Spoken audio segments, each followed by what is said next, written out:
ஒரு வாரமாக உணவு தண்ணீரின்றி கடலில் தவித்த மீனவர்கள் மீட்கப்பட்டு சென்னை ஸ்டான்லி மருத்துவமனையில் அனுமதிக்கப்பட்டுள்ள நிலையில் அவர்களை நேரில் சந்தித்து மீன்வளத்துறை அமைச்சர் ஸ்ரீநாத் ஆறுதல் கூறி நிவாரணம் மற்றும் நலத்திட்ட உதவிகளை வழங்கினார். கடந்த 15ஆம் தேதி மீனவர்கள் மீன்பிடிக்க சென்ற நிலையில் காற்றின் வேகத்தால் படகின் என்ஜின் பழுதாகியதால் பழவேற்காடு கடல் பகுதியில் சிக்கிக் கொண்டனர். கடந்த ஒரு வாரமாக தண்ணீர் உணவின்றி தவித்த நிலையில் அவர்களை திருவொற்றியூர் மீனவர்கள் மீட்டு ஸ்டான்லி அரசு மருத்துவமனையில் அனுமதித்தனர்.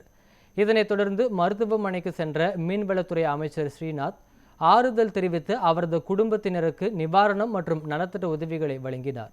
மேலும் மீனவர்களுக்கு நல்ல முறையில் சிகிச்சை வழங்க மருத்துவர்களிடம் கேட்டுக்கொண்டார். தொடர்ந்து பேட்டியளித்த அமைச்சர் ஸ்ரீநாத் சிகிச்சை பெறுவோர் கூடிய விரைவில் குணமடைந்து வீடு திரும்புவார்கள் என தெரிவித்தார். கடந்த 16ஆம் தேதி 3 மீனவர்கள் மீன் பிடிக்க போயிருந்தாங்க. அவங்க அடுத்த நாள் சாயங்காலம் வந்திருக்கணும், வராமல் மிஸ்ஸிங்காக இருந்தது. நம்ம தரப்புல இருந்து கோஸ்டல் ஷிப்பு, ஹெலிகாப்டர், அது இல்லாமல் நம்மளுடைய மீனவர்கள் ஒரு 5 போட்டில் ஸ்பீட் இன்ஜின் பொருத்தி கம்ப்ளீட் சர்ச் ஆப்ரேஷன் நடந்துச்சு. லாஸ்ட்டாக அவங்க நாகப்பட்டினத்தை சேர்ந்த மீனவர்கள்கிட்ட டீசலும் தண்ணியும் வாங்கிட்டு அதுக்கப்புறம் டீப் வாட்டர்ஸ்லேருந்து வந்திருக்காங்க. அப்பவும் தொடர்ந்து மிஸ் ஆகிட்டு இருந்திருக்காங்க. அதுக்கப்புறம் நம்ம மீனவர்கள் ஒரு 3 பேர் அவங்கள காப்பாற்றி நேற்று பத்திரமா கொண்டு வந்திருக்காங்க. இப்போ இவங்க ஸ்டான்லி ஹாஸ்பிட்டலில் நேற்று சேர்த்து அவங்களுக்கு உரிய மருத்துவ வசதி கொடுத்துருக்காங்க.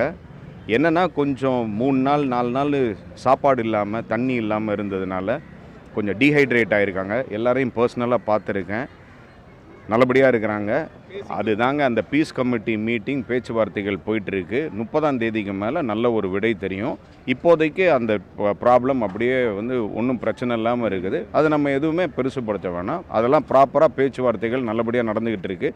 அந்த கமிட்டி மீட்டிங் 2 ஸ்டேட்டோட committee meeting, peace keeping meeting ஒரு 30ஆம் தேதிக்கு மேலே நடக்கும். 30ஆம் தேதிக்கு நடக்கிற மாதிரி இருக்குது. ஸோ அதுக்கப்புறம் தான் நமக்கு கிளியர் பிக்சர் தெரியும்.